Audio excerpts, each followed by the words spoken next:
इस गांव में भयंकर सोने की खदान थी। खदान को खोज रहे थे दो लोग और इनको पता था कि यहाँ खदान है और बस ये ना कब्जा करना चाहते थे। ये सोना जब बाहर निकले तो ये सोना सारा हमारा हो, क्योंकि ऑब्वियसली मेहनत कर रहे थे, टाइम दे रहे थे, समय लगा रहे थे। समझ रहे हो? अब ये बात है ना, ये खदान की बात कुछ और लोगों को भी पता लगी तो वो भी पीछे से आए, चलो अपन भी थोड़ा रिस्क उठा लेते हैं। लेकिन उस गांव में बाकी जो लोग थे वो इस खदान में नहीं जाना चाहते थे। क्यों? Heavy risk. और क्यों? कारण समझो।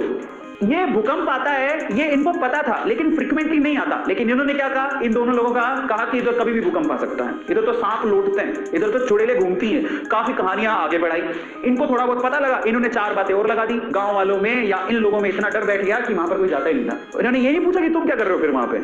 इन्होंने उड़ाई 4 बात, इन्होंने उड़ाई और 4 बात और जोड़ दी। इनकी 4 बात से 8 बात हो गई। तो 8 डेंजर देख के ये लोग बोले अपन को तो जाना ही नहीं है। एक दिन भूकंप आया, हिली धरती। सच हो गई बात, हिली धरती, हिल गई।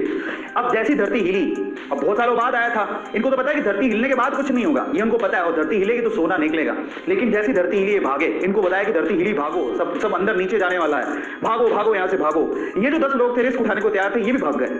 समझ रहे हो? ये भी भाग गए। अब ये भागे तो इनमें तो वैसे ही डर था, ये तो वैसे भी जाना चाहते थे। इनके ऊपर हंस रहे, तुम गए क्यों थे? तो ये सारे के सारे एक साथ ही हो गए। अब मजे की बात देखो, जब धरती हिली तो इनको अच्छे से पता था धरती हिलेगी तो अंदर से सोना निकलेगा। सारे सोने पे इन्होंने कब्जा मार लिया। अब मैं आपको शेयर मार्केट समझाता हूं और हम इनमें से कौन है जरा उसको समझना, ध्यान से समझना। ये जो खदान है वो है शेयर मार्केट। ये जो 2 लोग हैं बेसिकली, ये शेयर मार्केट में बरसों से कुंडली मार के बैठे हैं। ये कौन है? ये इंडिया में वो लोग हैं, एवरेज फैमिली, बिलो एवरेज, जो थोड़े से रिस्क टेकर है, जिन्होंने थोड़ा सा डीमेट अकाउंट खुलवा के रखा है। बोले कि चलो रिस्क उठा के देख लेते हैं, शेयर मार्केट में मौका मिलेगा तो कमा लेंगे। लेकिन ये कौन है पता है? ये हम सारे हैं जिनका कोई डीमेट अकाउंट नहीं है, नो डीमेट अकाउंट। वो ट्रेडिंग करना ही नहीं चाहते। वो कहते हैं जिंदगी में नो शेयर मार्केट।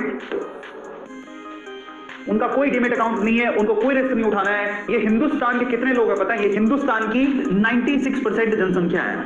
96% जनता इंडिया की रिस्क उठाना नहीं चाहती। उनके पास कोई डीमेट अकाउंट नहीं है। उनको ये टैबू लगता है, उनको ये हवा लगता है, उनको ये जुआ लगता है। उनको ऐसा लगता है कि इससे बड़ा रिस्क कोई जिंदगी में है ही नहीं।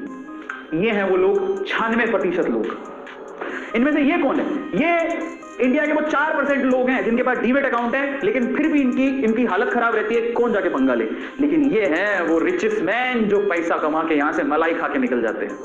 तो आप लोग किस में आते हो जरा आप चेक करना। मैं आपको कैटेगरी देता हूं, आप कैटेगरी ए में आते हो। ये कैटेगरी ए है जो शेयर मार्केट की पूरी मलाई खाती है। ये कैटेगरी बी है जो थोड़ी बहुत मलाई खाने के लिए जो बचा खुचा होगा तो ये लोग खा लेंगे। कैटेगरी बी है जिनका डीमेट अकाउंट है।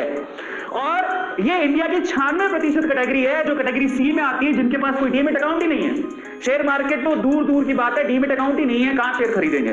तो मैं आपको बोलता हूं ईमानदारी से बताना कि आप कौन सी कैटेगरी में आते हो। कैटेगरी ए में आते हो, बहुत मुश्किल है। कैटेगरी बी में आते हो कि कैटेगरी सी में आते हो? मैं किस में आता हूं? मैं कैटेगरी बी में आता हूं, because I have a demat account. और मैं बी से भी बी प्लस में आता हूं क्योंकि आई एम नो, ये बी नहीं है, ये बी से भी बी प्लस में आता हूं क्योंकि मैं एक बहुत अच्छा इन्वेस्टर भी हूं। मैं भी पैसा इन्वेस्ट करता हूं।